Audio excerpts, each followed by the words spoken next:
अगर हमें ये ज्ञान है तो हमें शैतान छू भी नहीं सकता। हम परमेश्वर के अधीन हो जाए। एक जगह वचन कहता है कि हम परमेश्वर के अधीन हो जाए, शैतान का सामना करें तो हमारे पास से भाग निकलेगा। हालेलुया। तो हमें परमेश्वर के अधीन होना है। हमारा भरोसा किस पे रहना चाहिए? हमारे भरोसा रहना चाहिए हमारे पिता पे, हमारे सर्वशक्ति हमारे परमेश्वर पे हमारा भरोसा रहना चाहिए, ना कि कोई मनुष्य पे कि ये मनुष्य मेरा उद्धार करेगा। क्या मनुष्य उद्धार कर सकता है? जो कि सिर्फ मिट्टी है, मिट्टी से बनाया गया इंसान किसी का उद्धार नहीं कर सकता। ना हम उस पर भरोसा रख सकते हैं। मनुष्य धोखा दे देगा, मनुष्य छोड़ के चले जाएगा, लेकिन मेरा परमेश्वर नहीं छोड़ेगा। मेरा परमेश्वर अगर एक बार हाथ पकड़ लेगा तो वो जीवन भर आपका हाथ नहीं छोड़ेगा। हालेलुया। उसने कहा मैं जगत के अंत तक तुम्हारे साथ, वो जगत के अंत तक हमारे साथ है, तो हमें भी उसके साथ विश्वास योग्य बन के रहना है। हालेलुया।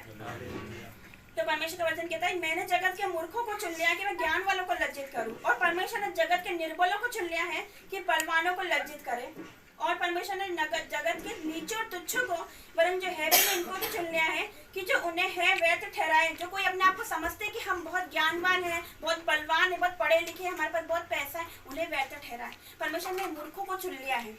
आगे लिखा ताकि कोई प्राणी परमेश्वर के सामने घमंड न करने पाए। हालेलुया। तो ताकि कोई प्राणी परमेश्वर के सामने घमंड न करने पाए कि हम बहुत पढ़े लिखे, हमारे पास बहुत पैसा है, हमारे पास गाड़ी है, बंगला, हमारे पास सब कुछ है, तो हमें क्या जरूरत है।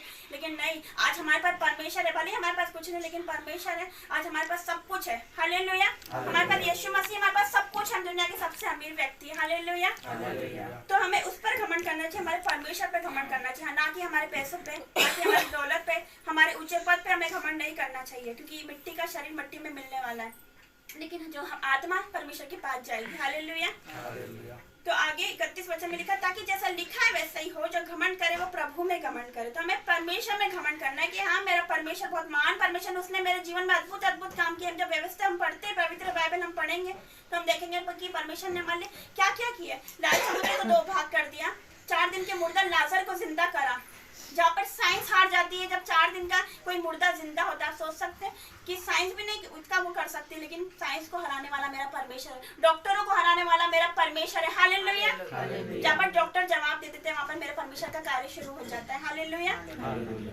तो आगे लिखा है इसी का 9, परंतु जैसा लिखा है जो बातें आंखों ने नहीं देखी, कानों ने नहीं सुनी, और जो बातें मनुष्य के चित्त में ही ना चढ़ी, वही है जो परमेश्वर ने अपने प्रेम रखने वालों के लिए तैयार की है।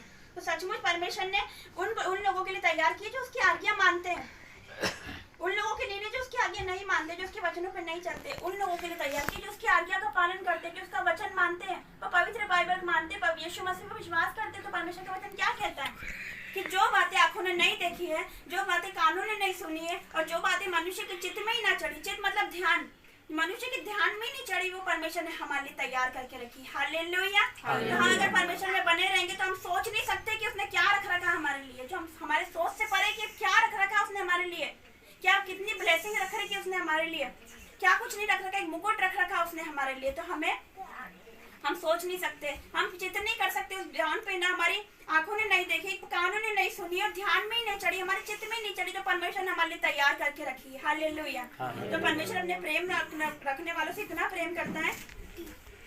एक और वचन पढ़ेंगे, याकूब पेज नंबर 318, याकूब 1 अध्याय उसका हम पढ़ेंगे 21 से, याकूब 1 अध्याय उसका हम पढ़ेंगे 21 से।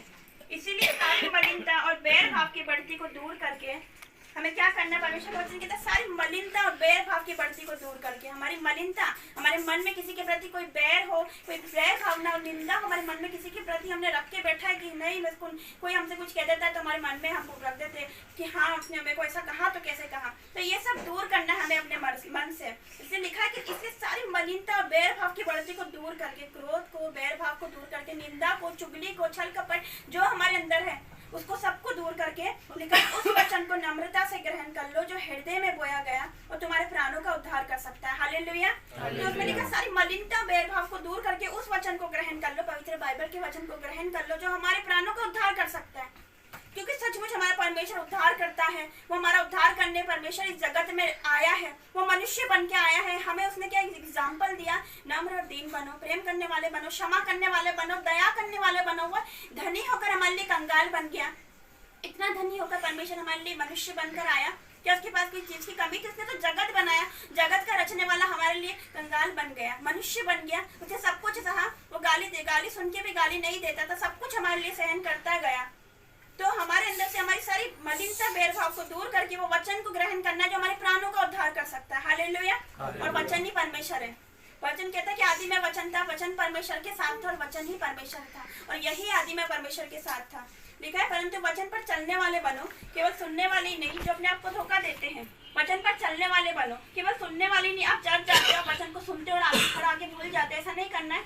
हमें वचन को सुनना भी, उसको मानना, अपने जीवन में ग्रहण करना है, मनन करना कि आज मैंने क्या सुना, आज मैंने क्या सुना, आज मैं चर्च गया या चर्च गई तो आज मैंने जो वचन सुना वो क्या सुना, पवित्र बाइबल क्या कहती है, यीशु मसीह हमसे क्या कह रहा है। तो वचन को हमें हाईलाइट करना है, अंडरलाइन करना है कि परमेश्वर का वचन हमसे क्या कहता है, और उस पर हमको मनन करना, उसके अकॉर्डिंग हमें चलना, अपना जीवन व्यतीत करना है।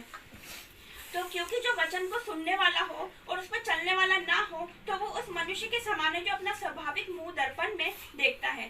तो लिखा है कि जो कोई वचन का सुनने वाला हो, इसमें लिखा है कि जो कोई सिर्फ वचन को सुनता है और मानता नहीं है तो वो उसके समान है जो कांच में अपना मुंह देखता है और चला जाता है, भूल जाता है कि मैं कैसा दिखता है।